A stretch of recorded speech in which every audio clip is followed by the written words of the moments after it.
విదేశాలలో చదవాలనేది మీ కోరిక, కానీ చాలా సందేహాలు. వీటన్నిటికీ ఫుల్ స్టాప్ పెట్టి మీ డ్రీమ్స్ ఫుల్ఫిల్ చేసుకోండి. Contact Videsh consults. ఆంధ్రప్రదేశ్లో ఇళ్ల స్థలాల కేటాయింపుల విషయంలో భారీ కుంభకోణాలు జరిగాయి. దీనిపైన సిబిఐ దర్యాప్తు జరపాలంటూ జనసేన పార్టీ అధ్యక్షుడు పవన్ కళ్యాణ్ గారు కేంద్ర ప్రభుత్వానికి లేఖ రాశారు. పవన్ కళ్యాణ్ గారి అవగాహన రాహిత్యానికి కానీ, పవన్ కళ్యాణ్ గారికి ఉన్న సమాచార లోపం కానీ మనకు స్పష్టంగా కనిపిస్తోంది. అసలు ఇళ్ల స్థలాల నిర్మాణము, ఇళ్ల స్థలాల కేటాయింపు, దీనికి సంబంధించిన వ్యవహారాలలో పవన్ కళ్యాణ్కు ఎంత ఇవ్వటము అవగాహన లేమి ఉందో మనకు స్పష్టంగా ఎందుకు అర్థమవుతుందంటే, ఇళ్ల నిర్మాణం కోసం ఏ ప్రభుత్వమైనా ఏం చేస్తుందంటే, ముందుగా ప్రభుత్వ భూములను సేకరించడానికి ప్రయత్నిస్తుంది.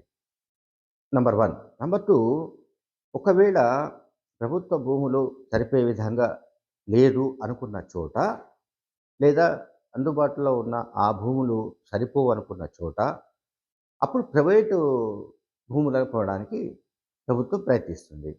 దట్ టు బి మార్కెట్ రేటుకు ప్రభుత్వం కొనుగోలు చేస్తుంది. అట్లాగే ఒక్కొక్క సందర్భాల్లో ఒక్కొక్క చోట 60 నుంచి 70 ఎకరాలు, లేదంటే 50 నుంచి 60 ఎకరాలు కూడా కొనవలసిన పరిస్థితి వచ్చినప్పుడు, కొంతమంది రైతులు ఒకవేళ తమ భూములు ఇవ్వడానికి ఇష్టపడకపోతే మార్కెట్ ధరతోనే కొనాల్సిన పరిస్థితి ప్రభుత్వానికి ఉంటుంది, ఏ ప్రభుత్వానికైనా సరే. ఇక్కడ చంద్రబాబు నాయుడు గారు టిడ్కో ఇళ్లను ఆయన లబ్ధిదారులకు ఇవ్వలేదనే ఒక సమస్య, ఒక అంశం ఉంది. ఇంకొకటి, టిడ్కో ఇళ్లను కూడా ఆయన పూర్తి చేయలేదు, అది కూడా ఉంది మళ్ళీ. అండ్ పైగా ఈ టిడ్కో ఇళ్ల నిర్మాణం పేరిట 3,000 కోట్ల రూపాయల బిల్లులను పెండింగ్లో పెట్టి వెళ్ళిపోయిన ఘనత కూడా చంద్రబాబు నాయుడు అండ్ కోకు దక్కింది. ఈ 3,000 కోట్ల పెండింగ్ బిల్లులు, ఈ టిడ్కో ఇళ్ల నిర్మాణానికి సంబంధించి ఏవైతే పెండింగ్లో ఉన్నాయో వాటిని జగన్ గారి ప్రభుత్వం చెల్లించింది. ఈ విషయాలు పవన్ కళ్యాణ్కి ఎందుకు తెలియదో, అసలు ఆయనకు రాసిచ్చే స్క్రిప్ట్ ఎవరో, ఆయనకి ఇచ్చిన పాయింట్స్ ఏమిటో మనకు తెలియదు. అని అంటే కేంద్ర ప్రభుత్వం జోక్యం చేసుకోవాలి, సిబిఐ విచారణ జరపాలి. సిబిఐ విచారణ జరిపితే అసలు తేలేది ఏమిటి అనేది కూడా అర్థం చేసుకోవాలి. జగన్మోహన్ రెడ్డి గారు ప్రభుత్వంలోకి వచ్చి రాగానే ఇళ్ల స్థలాలపైన ఆయన, ఇళ్ల స్థలాలు, ఇళ్ల నిర్మాణం 2 ఇష్యూస్ ఉంటాయి ఇక్కడ.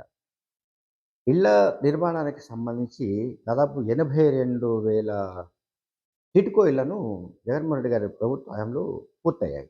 82,000 ఇళ్ళు, 1-2 కాదు. ఓకే, ఆంధ్రప్రదేశ్ వ్యాప్తంగా. తర్వాత ఈ టిడ్కో ఇళ్ల మీద దాదాపు 12,000 కోట్ల రూపాయలను ఆల్రెడీ జగన్మోహన్ రెడ్డి గారి ప్రభుత్వం ఖర్చు పెట్టింది. ఇక ఇళ్ల స్థలాల గురించి వద్దాం. చంద్రబాబు నాయుడు గారి హయాంలో 5 ఏళ్ల కాలంలో ఒక్క సెంటు భూమి కూడా ఇచ్చిన దాఖలాలు లేవు అన్నది జగమెరిగిన సత్యం. అదే ఇప్పుడు మనం జగన్మోహన్ రెడ్డి గారి ప్రభుత్వ హయాంలో చూస్తే, అంటే 2019 నుంచి మనం చూస్తే, పేద ప్రజల కోసం పెద్ద ఎత్తున ఇళ్ల స్థలాన్ని కేటాయించిన అంశం మనందరికీ తెలుసు. అట్లాగే పేద ప్రజల కోసం 31 లక్షల ఇళ్ల పట్టాలని జగన్మోహన్ రెడ్డి గారు ఇచ్చారు. 31 lakhs ఇళ్లను, 31 లక్షల ఇళ్లను, ఇళ్ల పట్టాలను, నాటి ఇళ్ల నిర్మాణం గురించి ముందే చెప్పాను. ఇళ్ల పట్టాలను 31 లక్షలకు పైగా ఇళ్ల పట్టాలను జగన్మోహన్ రెడ్డి గారు పంపిణీ చేశారు. ఇది నాట్ ఏ జోక్, అది చాలా చాలా చిన్న సంఖ్య కాదు.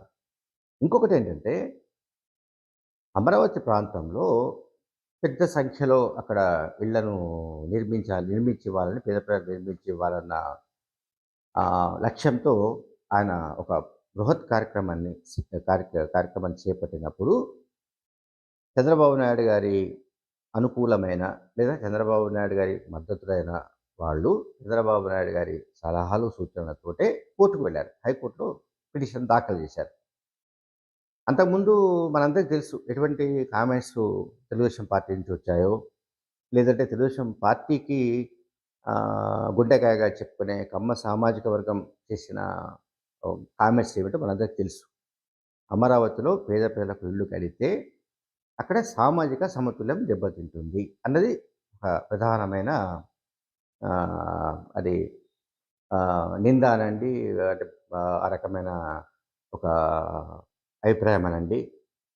అది మనకెవరికీ తెలియదు. అదేం సైన్సో కూడా మనకు తెలియదు. ఎక్కడైనా సరే ఒక ప్రభుత్వం పేద ప్రజలను కేంద్రంగా చేసుకొని పరిపాలన సాగించాలి. అది బేసిక్ ఇష్యూ, బేసిక్ పాయింట్. ఇక్కడ తెలుగుదేశం పార్టీ విషయానికొస్తే, ఆ తెలుగుదేశం పార్టీకి సంబంధించిన కమ్మ సామాజిక వర్గం. వాళ్ళు చేస్తున్న పనంతా ఏమిటంటే, మీరు ఏదైనా చెప్పండి. భూమి గుండ్రంగా ఉన్నట్టు మళ్ళీ అమరావతి చుట్టే ఎతుకుతుంటారు వాళ్ళు సినిమానంతా. ఎక్కడికెళ్ళినా సరే, ఈ సినిమా మొదలైన నాటి నుంచి లాస్ట్ వరకు శుభం కార్డ్ పడేదాకా అమరావతి చుట్టే తిప్పుతుంటారు వాళ్ళు. అందువల్లనే అమరావతి కేంద్రంగా అక్కడ పేద ప్రజలకు ఇల్లివ్వాలి, ఇల్లు నిర్మించి ఇవ్వాలి అని జగన్మోహన్ రెడ్డి గారు కంకణం కట్టుకుంటే, దాన్ని బ్రేక్ చేయడానికి కోర్టుకు వెళ్ళి పోరాడుతున్నారు. అది కూడా ప్రజలకిప్పుడు అర్థమైంది. అందువల్ల నేను చెప్పాల్సింది ఏంటంటే, ఇప్పుడు ఇక్కడ జగన్మోహన్ రెడ్డి గారు ఏం చేస్తున్నారు? చంద్రబాబు నాయుడు గారు ఎట్లా అడ్డుకుంటున్నారు? ఇళ్ల స్థలాలు ఇళ్ల పట్టాల పంపిణీ ఏ మేరకు చంద్రబాబు నాయుడు హామీ జరిగింది?